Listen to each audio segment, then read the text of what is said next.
سورۃ المائدہ کی آیت نمبر 41 الحمدللہ وکفی والسلام علی عبادہ الذین اصطفی خصوصا علی سید الرسل وخاتم الانبیاء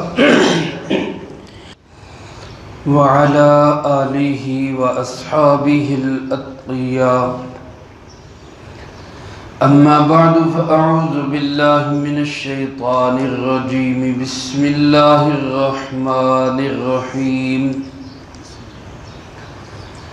یا ایہا الرسول لا يحزنك الذین یسارعون فی الکفر من الذین قالوا آمنا بأفواہہم ولم تؤمن قلوبہم ومن الذين هادوا سماعون للكذب سماعون لقوم آخرين لم يأتوك يحرفون الكلم من بعد مواضعه يقولون إن أوتيتم هذا فخذوه وإن لم تؤتوه فاحذروا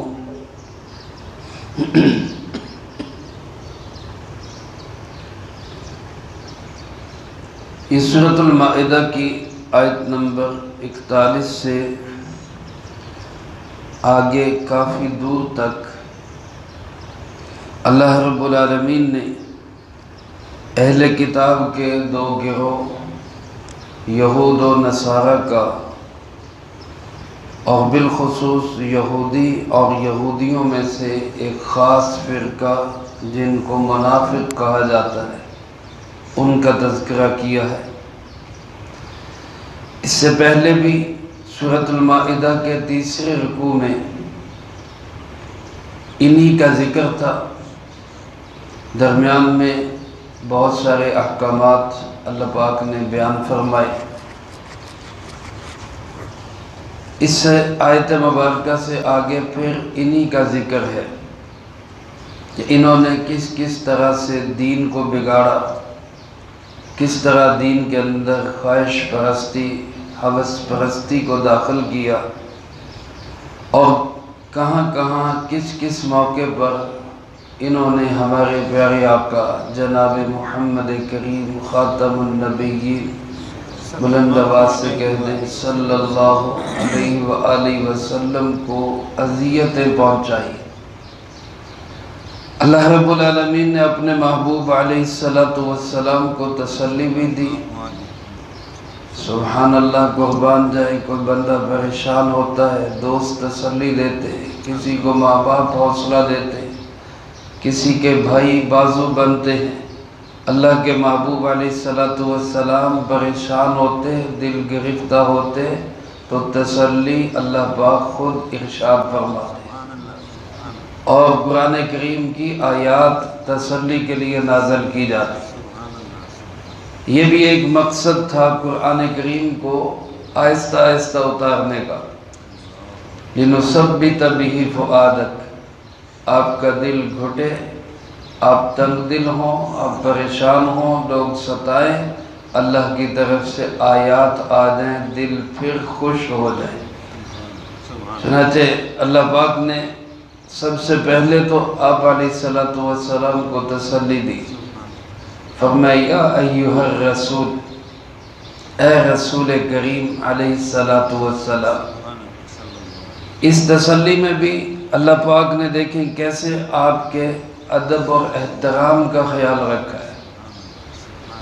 قرآن کریم میں بہت سارے انبیاء علیہ السلام کے نام ہیں، اور اللہ پاک نے ان کو ناموں سے مخاطب کیا ہے، یا آدم، یا نوح، یا ابراہیم، یا موسیٰ، یا عیسیٰ علیہ السلام، سب اپنی اپنی جگہ انتہائی محترم، انتہائی قابل احترام ہے۔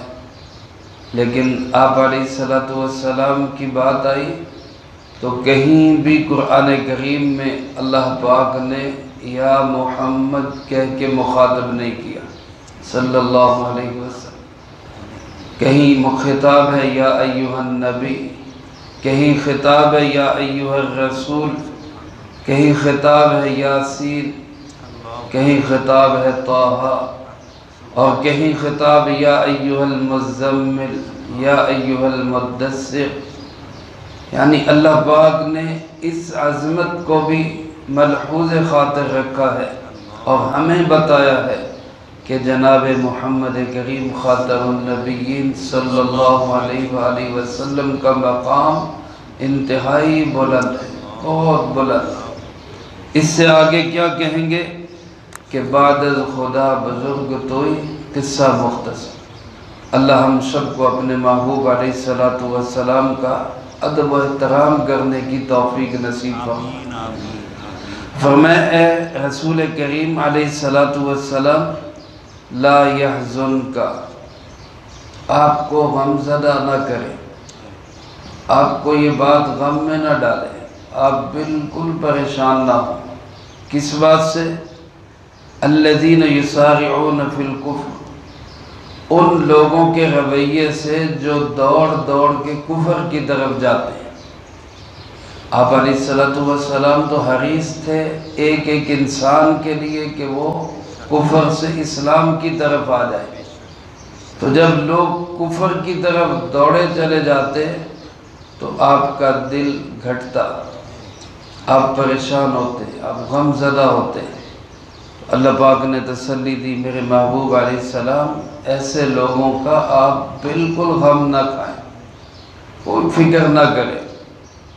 کون لوگ ہیں؟ فرمائے یسارعون فی الکفر، جو دوڑ کے جاتے ہیں کفر کی طرف۔ دو قسم کے لوگ، من الذین قالوا آمنا بافواہہم، ایک تو وہ لوگ جو اپنے منہ سے تو کہتے ہم ایمان لے آئے، زبانی کلامی آمنا کہتے ہم ایمان لے آئے، لیکن ولم تؤمن قلوبہم، ان کے دل مومن نہیں ہے۔ زبانوں سے کہتے ہم ایمان لے آئے، اندر ایمان نہیں اترا ہوا۔ یہ کون لوگ تھے؟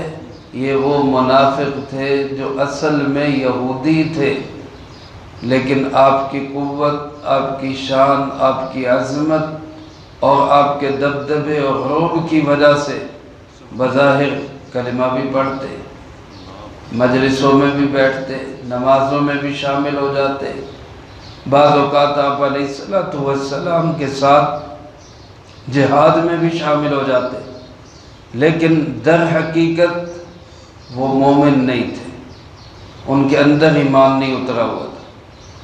ظاہر ہے جب یہ لوگ کافروں کی طرف دوڑ دوڑ کے جاتے تو دل کھٹا ہوتا، لیکن اللہ پاک نے تسلی دی، میرے محبوب ایسے لوگوں سے آپ نے بالکل غم زدہ نہیں ہونا اور کوئی فکر نہیں کرنی۔ آج بھی میرے دوستو ایسے طبقات موجود ہیں، ایسے لوگ آج بھی موجود ہیں، بظاہر نام اسلام کا لیتے ہیں لیکن دوڑ دوڑ کے جاتے ہیں کافروں کی طرف۔ بود و باش ہو، رہن سہن ہو، طور طریقے ہوں، اخلاقیات ہوں، یا مالی امداد ہو، لالچ ہو، وہ ان کو بھگا بھگا کے کافروں کے دروازے پہ لے جاتا ہے، تو ظاہر طبیعتوں پہ بوجھ آتا ہے، دل کھٹے ہوتے ہیں۔ تو اللہ پاک ایسے ماحول میں ہم سب کو قرآن کی آیات اپنے محبوب کے ذریعہ میں تسلی دے رہے ہیں کہ گھبرانے کی بات نہیں ہے، فکر کی بات نہیں ہے، غم زدہ ہونے کی بات نہیں ہے۔ ایک تو ان لوگوں سے غم زدہ نہیں ہونا، اور دوسرا وَمِنَ الَّذِينَ هَادُوا، ان لوگوں سے جو یہودی ہیں، ان سے بھی، ان کا بھی کوئی غم نہیں کرتا، کوئی ان سے اپنے دل کے اندر ملال نہیں لاتا۔ ان کی صورتحال کیا ہے کہ سماعون للکذب، یہ جھوٹ کو بڑا کان لگا کے سنتے ہیں۔ سماعون کے دو معنی علماء نے لکھے، ایک تو یہی کہ توجہ سے بات کو سننا، یہ سنتے ہیں کس کو؟ کذب کو، جھوٹ کو، اسلام کے خلاف، جناب محمد کریم صلی اللہ علیہ وسلم کے خلاف، قرآن کے خلاف کوئی جھوٹی سچی بے سر و پا بات ملے صحیح، اس کو بڑی توجہ سے سنتے۔ اور ایک معنی علماء نے اس کا یہ لکھا ہے کہ جاسوسی کرتے، سماعون للکذب، جھوٹ کی جاسوسی کرتے۔ یہ یہودی ایسے تھے کہ جو آپ کی مجلس میں شامل ہو جاتے، آپ کی باتیں سنتے، آپ کے پروگرام کو جانتے اور پھر آگے دوسرے یہودیوں تک پہنچا دیتے۔ سماعون لقوم آخرین لم یأتوا، یہ باتوں کو سن سن کے ان لوگوں تک پہنچا دیتے جو ابھی آپ تک پہنچے نہیں۔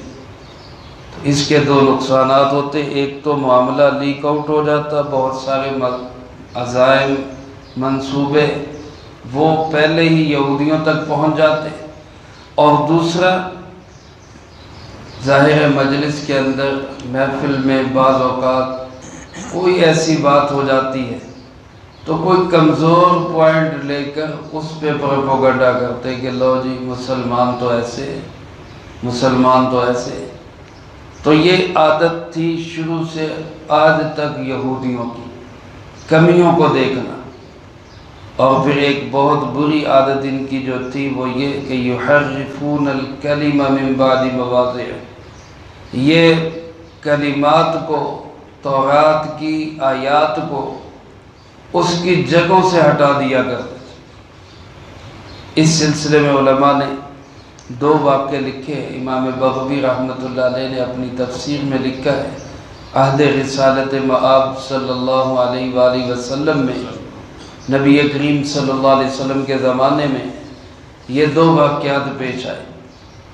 میرے محترم دوستو، آپ علیہ السلام جب دنیا میں تشریف لائے، بالخصوص مدینہ منورہ میں آپ پہنچے اور اسلام کی روشنی چاردانگ عالم پھیلنا شروع ہوئی، تو جو سب سے بڑا کام کیا آپ نے اور اسلام نے وہ یہ کہ جو انسانوں میں اونچ نیچ تھی اس کو ختم کر دیا۔ انسانی مساوات کا سب سے بڑا عملی مظاہرہ وہ جناب محمد کریم صلی اللہ علیہ وسلم نے کیا۔ کالے اور گورے کا فرق ختم کیا، امیر غریب کا فرق ختم کیا، اونچ نیچ اور ذات پات کا فرق ختم کیا، نسل رنگ زبان کا فرق ختم کیا۔ یعنی تمام انسان ایک لڑی میں جس ذات نے پروئے، اس ذات کا نام جناب محمد کریم صلی اللہ علیہ وآلہ وسلم۔ ورنہ صورتحال ایسی تھی کہ ذات پات کا فرق تو تھا ہی، رنگ و نسل کا فرق تو تھا ہی، امیری غریبی کا فرق بھی اتنا تھا کہ ہر تگڑا قبیلہ وہ کمزور قبیلے کو اپنا غلام سمجھتا تھا۔ آپ علیہ السلام کے زمانے میں مدینہ منورہ میں یہودیوں کے دو قبیلے تھے، ایک کا نام بنو نذیر اور ایک کا نام تھا بنو قریظہ۔ یہ جو بنو قریظہ تھے یہ مالی اعتبار سے اور طاقت کے اعتبار سے کمزور تھے، اور بنو نذیر تگڑے تھے۔ اب ان دونوں نے، بنو نذیر نے اپنی طاقت، اپنے مال، اپنے گھمنڈ اور غرور کی بنیاد پر طے کیا ہوا تھا بنو قریظہ کے ساتھ کہ اگر ہمارا کوئی بندہ تمہارے کسی بندے کو قتل کر دے، یعنی بنو نذیر کا کوئی بندہ بنو قریظہ کے کسی بندے کو قتل کر دے تو قصاص نہیں لیا جائے گا، بدلے میں ان کو قتل نہیں کیا جائے گا، بلکہ صرف 70 وسق کھجوریں دے کے دیت دے دی جائے گی۔ وسق ایک عرب کا وزن تھا جس میں تقریباً 5 من اور اس سے کچھ زیادہ، یہ ایک وزن تھا، یعنی یوں کہنے کہ 5 وسق یہ ان کو دے دیے جائیں گے اور اس کے بعد وہ ختم، 70 وسق یہ دیت ہو جائے گی اور اس کے بعد معاملہ ختم ہو جائے گا، کوئی قصاص نہیں ہوگا۔ دوسری طرف اگر بنو قریظہ کا کوئی بندہ بنو نذیر کے کسی بندے کو قتل کرے گا تو قصاص بھی لیا جائے گا اور اس سے ڈبل دیت بھی لی جائے گی، یعنی 140 وسق کھجوریں بھی لی جائیں گی۔ یہاں تک کہ اگر بنو نذیر کی عورت قتل ہوگی تو بنو قریظہ کا مرد قتل کیا جائے گا، اگر بنو نذیر کا ایک مرد قتل ہوگا تو بنو قریظہ کے 2 مرد قتل کیے جائیں گے۔ ان کا اگر کوئی غلام بھی قتل ہوگا تو ان کا آزاد قتل کیا جائے گا۔ یعنی یہ سارا فرق، یہ اونچ نیچ، یہ قانون میں جو گڑبڑ، یہ صرف کس لیے کہ وہ تگڑے بندے کے لیے قانون اور کمزور کے لیے قانون اور، یہ صورتحال انہوں نے اپنی بنائی ہوئی تھی۔ جب آپ علیہ السلام تشریف لائے تو کمزوروں کو ایک امید کی کرن نظر آئی، معاشرے کے گرے پڑے طبقات کو حوصلہ ملا، اور انہوں نے جب آپ علیہ السلام کا عدل و انصاف دیکھا تو ان کو یوں محسوس ہوا کہ اب ہمارے راحت اور سکون کے دن آ گئے۔ چنانچہ اسی اثناء میں بنو قریظہ کے ایک بندے نے بنو نذیر کا کوئی بندہ قتل کر دیا۔ اب انہوں نے کہا کہ بھائی 2 بندے قتل کیے جائیں گے، تو یہ اب تھوڑا سا حوصلہ کر کے بولے کہ نہیں بھائی اب وہ معاملہ ختم ہو گیا، اب وہ دن نہیں رہے کہ اب تم ہمارے ساتھ ویسا سلوک کرو جیسا پہلے کرتے تھے، اب ایسا نہیں ہوگا، ہم انسان ہیں تمہارے جیسے ہیں، تمہارے مذہب کے ہیں، تم بھی یہودی ہم بھی یہودی، تم بھی انسان ہم بھی انسان، پھر یہ فرق کیوں؟ معاملہ جنگ تک پہنچ گیا۔ تو پھر کچھ بڑے بوڑھوں نے بیچ بچاؤ کیا کہ بھائی کسی سے فیصلہ کروا لیتے ہیں۔ کسی نے رائے دے دی کہ وہ جو نبی آئے ہوئے ہیں حضرت محمد صلی اللہ علیہ وسلم، ان کے اندر بڑا عدل ہے، انصاف ہے، خیال رکھتے ہیں، ان سے فیصلہ کروا لیتے ہیں۔ بنو قریظہ تو چاہتے یہی تھے کہ آپ کے پاس چلا جائے معاملہ، آپ انصاف کریں گے اور آپ یہ ذات پات کا فرق ختم کریں گے۔ بنو نذیر بڑی لے دے کے بعد اس بات پہ راضی ہو گئے کہ اگر فیصلہ ہمارے حق میں ہوگا تو ہم قبول کریں گے، اگر ہمارے خلاف ہوگا تو ہم قبول نہیں کریں گے۔ یعنی یہ معیار تھا یہودیوں کا عدل اور انصاف کے معاملے میں۔ اپنے جیب میں پیسے آ جائیں پھر تو ٹھیک ہے، لیکن اپنے نکلتے ہوئے نظر آئے تو پھر معاملہ ٹھیک نہیں۔